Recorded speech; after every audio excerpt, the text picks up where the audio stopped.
Olá, me chamo Luiz Cardoso de Brito. Sou de Salvador, Bahia.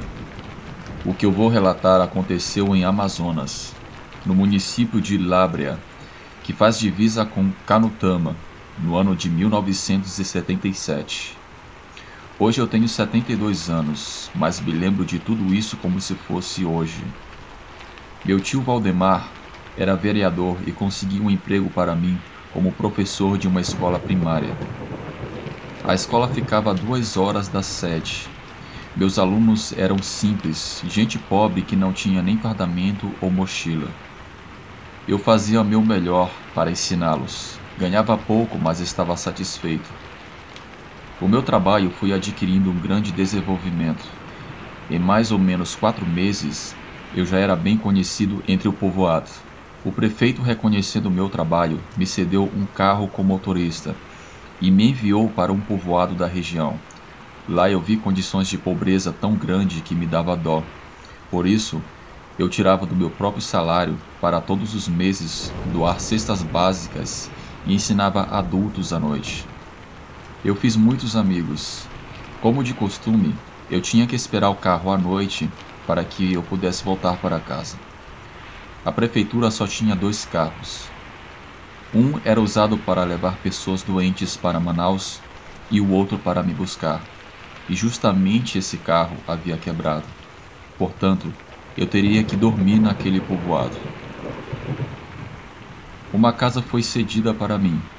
Era a casa de um dos meus alunos. Se bem que eu poderia escolher entre as casas de todos os alunos. Porém, eu preferi ficar em uma casa um pouco mais próxima do meu trabalho. Havia algo que eu reparei de muito estranho naquele povoado. As pessoas voltavam para casa sempre em grupos de 3.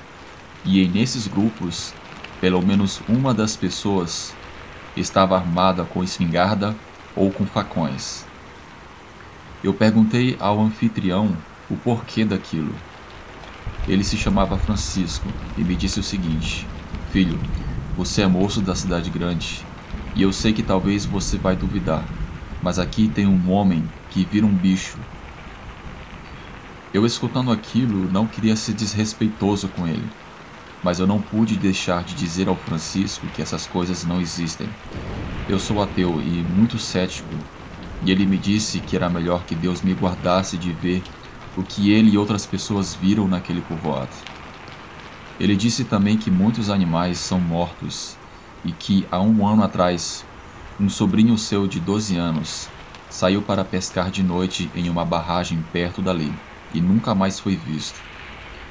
Eu dei meus pêsames para o Francisco e disse que talvez ele poderia ter se afogado, mas seu Francisco disse que o corpo dele nunca foi encontrado. A noite era de lua e não precisávamos de lanterna, mas eu tinha a minha, e finalmente chegamos na casa. Já era por volta das 9 horas da noite. Jantamos e eu fui dormir. Na manhã seguinte eu fui para a escola e dei a minha aula. Eu ensinava nos 3 turnos, manhã, tarde e noite. Na noite desse dia, eu sabia que o carro ainda estava quebrado.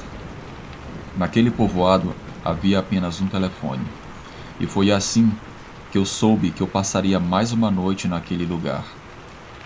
Dessa vez o seu Francisco não foi para a aula, e apesar de todos os apelos dos meus alunos para que me fizessem companhia e que eu pudesse dormir na casa deles, eu decidi ir para a casa do Francisco, pois era mais perto.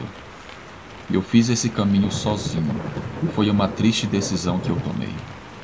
Nessa noite não havia lua, mas eu sempre carregava comigo uma lanterna. Eu jamais iria acreditar que naquele povoado eu poderia ser atacado por um lobisomem. O caminho era uma trilha aberta na mata. Para chegar na casa do Francisco, eu tinha que dobrar à esquerda, perto de uma grande mangueira, e assim eu fiz. Antes disso, eu escutei muitos relatos, nos quais as pessoas sentiam um cheiro forte de algo podre, e dava para se ouvir algo quebrando no mato, uivos rosnados, mas a minha experiência foi outra, bem diferente. Ao dobrar a mangueira, minha lanterna iluminou um monstro. Ele deveria ter 1,5 metros, e estava em 4 patas. Ele tinha pelos falhados, todo escuro. Aquela coisa parecia andar com os cotovelos apoiados no chão. Imediatamente, ele ficou de pé e eu iluminei bem aquela coisa. Eu pude ver que aquilo tinha mais de 2 metros de altura.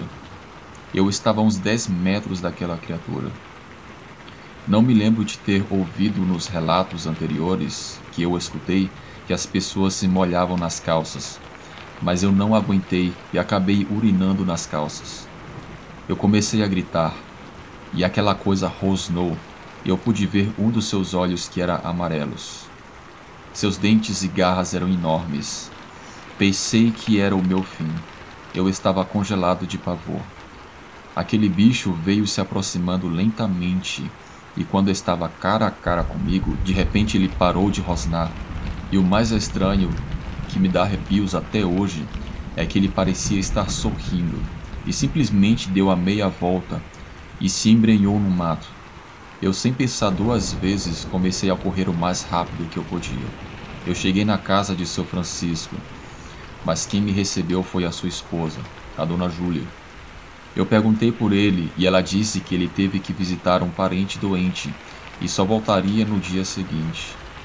Pelo meu estado, e como eu também estava com as calças molhadas, ela poderia ter perguntado o que houve comigo, mas ela agia como se já soubesse tudo o que aconteceu, o que me deixou até espantado. Ela apenas me disse que é muito perigoso andar naquelas horas pela mata. Eu não me segurei e tive que contar para a dona Júlia o que aconteceu. Eu disse que aquela criatura só tinha apenas um olho e era muito amarelo. Eu comentei com ela que não entendia o porquê eu não fui atacado. Quando eu já estava mais calmo, eu pude raciocinar melhor. Eu comecei a ligar alguns pontos. A fera era caolha, e eu me lembrei que o seu Francisco também era caolho, ele só tinha apenas o olho direito. Aquilo não era um animal. Eu tinha certeza que era algo de outro mundo. Tão certo como 2 mais 2 são 4, eu disse como se fosse um homem da roça para Dona Júlia. Seu marido é um lobisomem?